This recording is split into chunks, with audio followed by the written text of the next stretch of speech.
Solving linear inequalities is basically the same as solving equations. There's just a couple things that we need to consider. We're also going to be remembering how to graph linear inequalities. So, the one weird thing about inequalities is when you multiply or divide by a negative number. Do you guys remember what happens when you multiply or divide by a negative? You switch the inequality sign.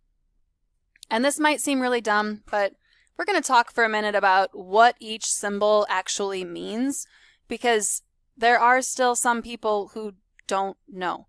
So these two symbols are less than symbols. The first one is plain less than. The next one is less than or equal to. If it has the line underneath it, it means it's merged with an equal sign. These two symbols are greater than symbols. If you're having trouble remembering, do you see the one that looks like a squished L? The one that looks like a squished L is a less than. Or make the two symbols with your hands. Your left hand is a less than. Your right hand would be the other one. Number one, to solve this inequality, should we, first of all, there's a misprint here. That equal sign is supposed to be a plus sign. They're the same key on a keyboard. It's really confusing sometimes. So please change that equal sign to a plus sign, and then we will finish solving this. Should we try to solve this using fractions, or should we maybe multiply by something to make the fractions go away? Let's make the fractions go away. So think about the denominators 3, 4, and 6. What would be the number that we'd multiply by? 12. So 12 times 2/3. I believe that's 8. Here's how I do this in my head. 12 divided by 3 is 4. So a third of 12 is 4. We need 2/3, so that would be 8. So 8x plus 3/4 times 12. Well, 12 divided by 4 is 3, so 1/4 is 3. We need 3/4, so that would be 9. Is greater than 1/6 times 12, which would be 2. And that inequality is probably much nicer to solve. So if this was an equation, what would we do first? Not scroll to the top of the page, definitely. We would subtract 9 on both sides. That would give us 8x is greater than -7. What would we do next? Divide by 8.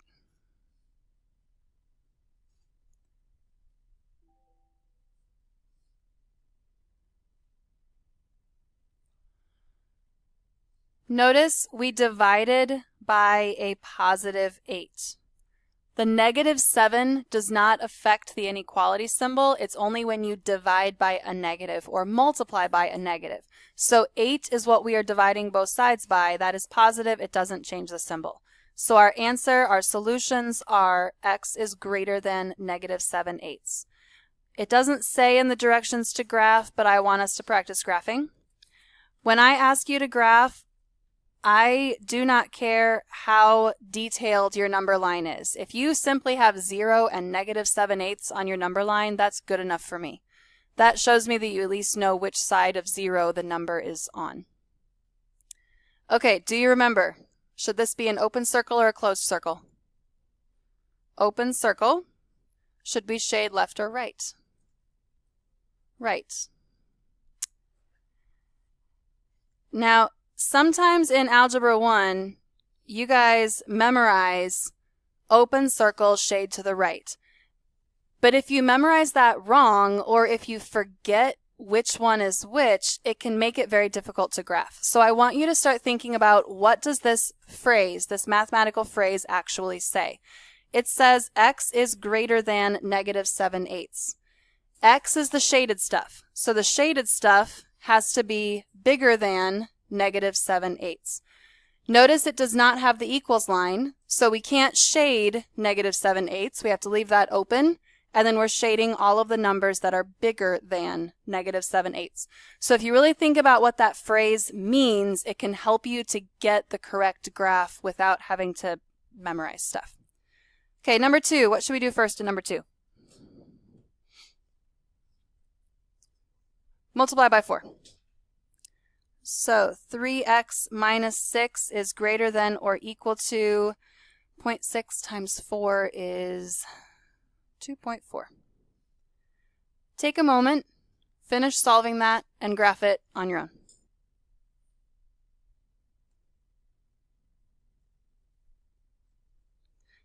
This time it is greater than or equal to, so we fill in the circle. We are including 2.8 as the solution, and x is larger than 2.8, so we shade to the right. If you prefer to just memorize things, I made this little chart in the middle. The greater than symbols you shade to the right, and notice that the actual symbol shows you. It's like the arrowhead pointing you which direction you need to shade. Less than symbols you shade to the left. If it's plain greater than, plain less than, you use an open circle. If it's less than, equal to, greater than, equal to, you use a closed circle. So there's a little helper table if you need it.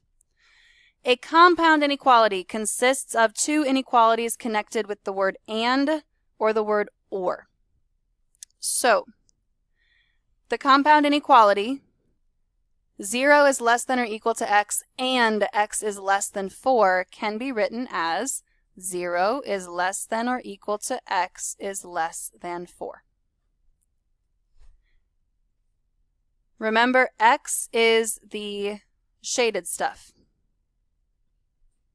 X are all of the possible solutions to this inequality. So x needs to be larger than the 0. Notice it's eating the x, so that means x has to be the bigger thing. So closed circle at 0, x could equal 0. X needs to be larger than 0.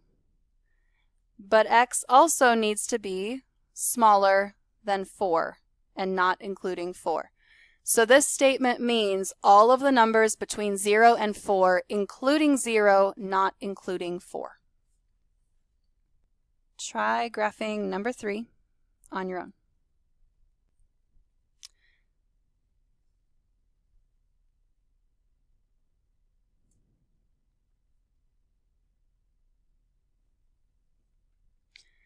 Okay, what I just wrote on the screen mathematically is sort of the same as what we just graphed. It shows that y is between -2 and 0, and that -2 is ultimately smaller than 0. So mathematically, these symbols, this is correct, but we do not write compound inequalities in this way. You want your compound inequalities to always be the smaller number less than your variable less than your larger number. And this, it doesn't matter if it's less than or equal to, but it should always be less than symbols connecting the smaller number to the larger number. Okay.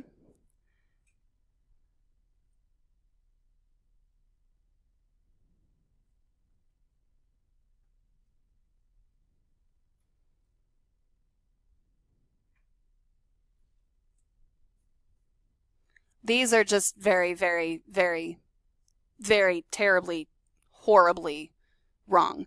In a compound inequality that's a three-part inequality like this, and inequalities, your symbols should not point in different directions. The symbols should always point in the same direction. So this stuff that's written in red that says wrong and very wrong, don't do it. Just don't go there. Don't.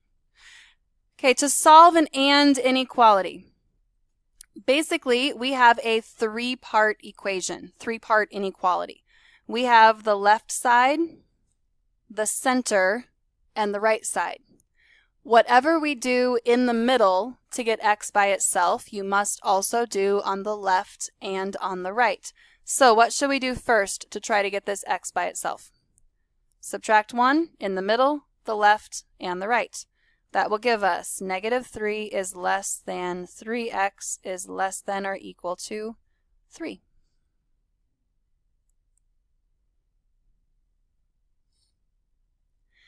Next, to get x by itself, we would divide by 3. We are dividing by +3, so nothing crazy is happening. And then we would graph our solution.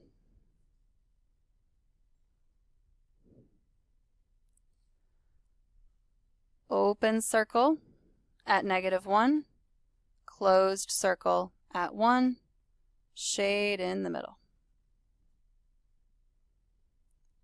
Try number 5 on your own. Be careful.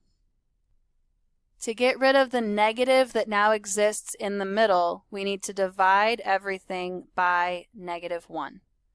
And that's the first time that we've seen this today. But when we divide by a negative, what's going to happen? We have to flip the signs, switch all of those signs.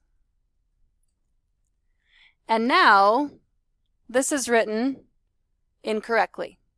You want the smallest number to be written first, the biggest number to be written last, x in the middle, and you want less than symbols. Notice between the -2 and the x, there's no equals. Between the x and the 10, it should be less than or equal to.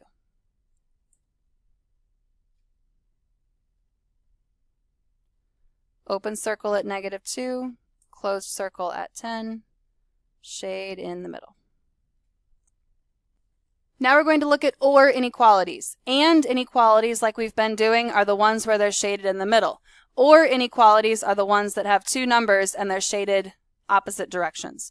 So, this does not mean pick one of them and solve.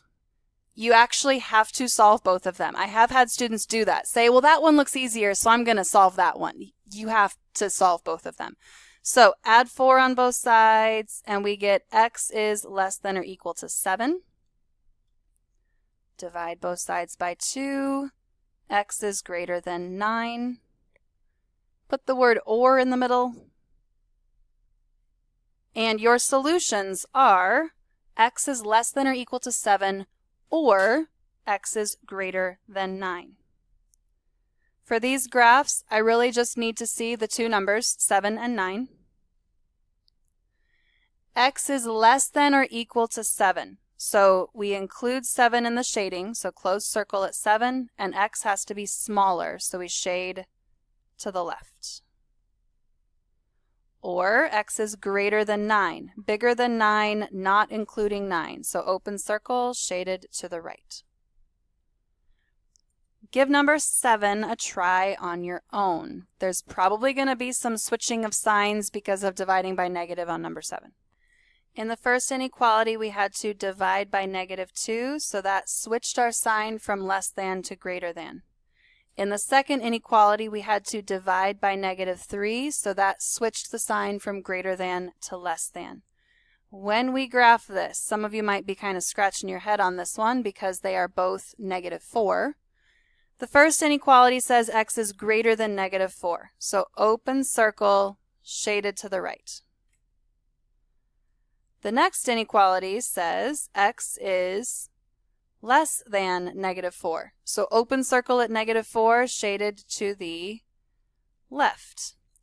So if I were to ask you to name x values that satisfy this inequality, you could pretty much give me any number in the world except for -4. -4 is the only number that doesn't work in these inequalities. Z. So on the left side of the inequality is all of the money that we are spending. On the right side is the total amount that we can spend. Can the stuff on the left be bigger than $60? No, because we don't have more than $60 to spend. So should this stuff be less than 60? Can it equal 60 exactly? Yes.